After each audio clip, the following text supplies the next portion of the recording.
Class 7 English lesson 2 the riddle গল্পের activity 1-এর আনসারগুলো করে দিচ্ছি দেখে নাও।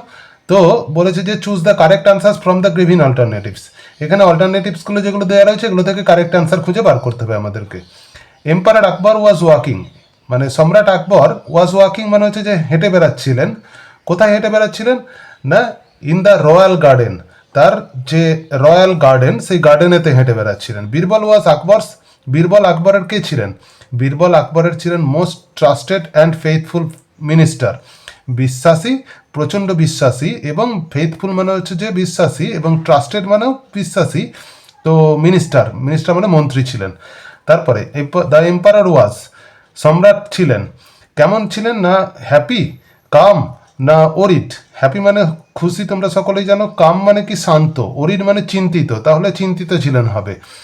The fastest thing on earth is, পৃথিবীর মধ্যে সবচেয়ে দ্রুততম জিনিস কোনটা? না দ্রুততম জিনিস হচ্ছে দ্য হিউম্যান মাইন্ড, মানুষের মন। দ্য নেইবার ওয়াজ আউটউইটেড বাই, প্রতিবেশী এখানে আউটউইটেড হয়ে গিয়েছিল। আউটউইটেড মানে বোকা হয়ে গিয়েছিল। কার কাছে? না বীরবলের কাছে বোকা হয়ে গিয়েছিল। তারপরে অ্যাক্টিভিটি 2, অ্যাক্টিভিটি 2-তে বলেছে যে ট্রু আর ফলস করতে বলেছে। তো ট্রু ফলস কীভাবে করবো দেখো। Emperor Akbar was very worried when he was roaming in his garden. Emperor Akbar, সম্রাট আকবর প্রচণ্ড চিন্তিত ছিলেন যখন তিনি তার বাগানেতে রোমিং মানে ঘুরে বেড়াচ্ছিলেন। হ্যাঁ, এটা ঠিকই, বইয়েতেও তোমাদের আছে দেখবে, যখন তিনি তার রয়্যাল গার্ডেনে ঘুরে বেড়াচ্ছিলেন তখন তিনি খুব ওরিড ছিলেন, মানে চিন্তিত ছিলেন। তাহলে এটা কি হয়ে যাবে? ট্রু হয়ে যাবে, পাশে লিখবে ট্রু। তারপরে বলেছে there were no flowers and fruits in the garden of Akbar.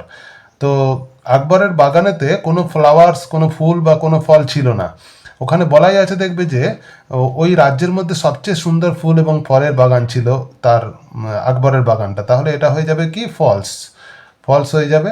Birbal was indifferent two Akbar's travel, indifferent ছিল আকবরের ট্রাভেলে। আকবরের ট্রাভেল মানে আকবরের সমস্যায়, ইনডিফারেন্ট ছিল মানে সে বিষয়ে কোনো ধ্যান দেয়নি। এটাও হবে কি? ফলস হবে। না বীরবল ওই নিয়ে চিন্তায় পড়ে গিয়েছিল। তারপরে বীরবল সাকসিডেড হয়েছিল, সফল হয়েছিল in answering to Akbar's query, না আকবরের প্রশ্নের উত্তর দিতে গিয়ে। হ্যাঁ, তিনি সফলই হয়েছিলেন, তাহলে হয়ে যাবে true. The people of Akbar's court admired the wisdom of Birbal. তো বীরবলের জ্ঞানের প্রশংসা করেছিলেন সবাই। অ্যাডমায়ার্ড মানে প্রশংসা করেছিলেন আকবরের কোর্টের সকলে। এটাও হয়ে যাবে কি? ট্রু হয়ে যাবে। তারপরে কি আছে? তারপরে আছে এবার বলেছে যে অ্যাক্টিভিটি 3-তে বলেছে what kind of text is this. এখানে যে টেক্সটটা আছে এটা কী ধরনের text? It is a play, play মানে হচ্ছে নাটক, এসে মানে হচ্ছে যে একটা প্রবন্ধ, আর স্টোরি মানে হচ্ছে যে গল্প। তো এটা একটা গল্প, স্টোরি হয়ে যাবে এটা আনসার। তারপরে বলা আছে দেখবে অ্যাক্টিভিটি 4-এ বলেছে যে give another title of the story. এই গল্পের আর একটা টাইটেল দিতে বলেছে। তো give reasons for your answers. তো আরেকটা টাইটেল এখানে আমি দিয়ে দিচ্ছি, সুন্দর দেখে একটা টাইটেল দেখো, যে the wisdom of Birbal. The wisdom of Birbal মানে বীরবলের জ্ঞান। এইটা হচ্ছে যে একটা সুইটেবল টাইটেল হতে পারে। তার কারণ হচ্ছে যে এখানে বীরবলের বুদ্ধির পরিচয়ই দিয়ে পাওয়া গেছে আমাদের, তাই জন্য এটা হবে দ্য উইজডম অফ বীরবল, এটা একটা টাইটেল হবে সুন্দর। তারপরে বলেছে যে কমপ্লিট দ্য সেন্টেন্স মিনিংফুলি। এই সেন্টেন্সগুলোকে কমপ্লিট করতে হবে। দেখো আকবর আস্কড বীরবল, আকবর বীরবলকে বলল, কি বলল? না to tell him the fastest thing on earth, যে পৃথিবীর মধ্যে সবচেয়ে ফাস্টেস্ট মানে সবচেয়ে দ্রুততম জিনিস কোনটা সেটা তাকে বলার জন্য বলল।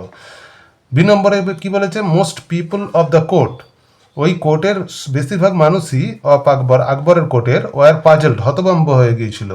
কি জন্য? না হিয়ারিং দ্য কোয়েশ্চেন, এই প্রশ্নটা শুনে, দ্যাট ওয়াজ ট্রাভেলিং আকবর, যেটা আকবরকে ট্রাভেল দিচ্ছিল, সমস্যায় ফেলেছিল। অপশান সিতে কি বলেছে? The neighbour the dash উইথড্রিউ his claim immediately. তো উইথড্রিউ মানে তুলে নিলেন, হিজ ক্লেইম মানে তার দাবি, ইমিডিয়েটলি মানে সঙ্গে সঙ্গে। তো তার কার দাবি তুলে নিলেন? না দ্য নেইবার, প্রতিবেশী, নেইবার মানে প্রতিবেশী, who had charged money for water, যিনি চার্জ করেছিলেন টাকা ফর ওয়াটার, জলের জন্য, তিনি ইমিডিয়েটলি দাবিটা তার তুলে নিলেন।